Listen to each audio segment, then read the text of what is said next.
बिस्मिल्लाहिर्रहमानिर्रहीम। मोमिनीन कराम, आप पहले ये वीडियो समाअत फरमाएं, उसके बाद बात करते हैं। आज मैंने बयान में कहा कि हमारे बलूचिस्तान के वजीर आला इतना दिलेर है कि गरीब मासूर है, बंद है हजरत उस्मान की तरह, और खतरा के बाहर निकलूंगा तो औरतें जूते मारेंगे।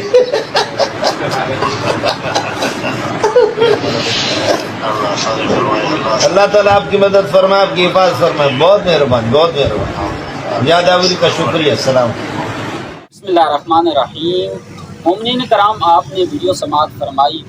देखें कि ये शख्स किस तरह मुक़द्दसात की तौहीन कर रहा है और अभी इसके मज़हब के लोग खामोश हैं। अगर इनके मज़हब की लोग ही तौहीन करें तो फिर वो तौहीन शुमार नहीं होती। अगर किसी और मसलक का शख्स तौहीन करे तो फिर वो तौहीन शुमार होती। चूँकि ये तकफ़ीरी हैं, इनका कोई मज़हब नहीं, कोई दीन नहीं, कोई कानून नहीं, कोई कायदा नहीं।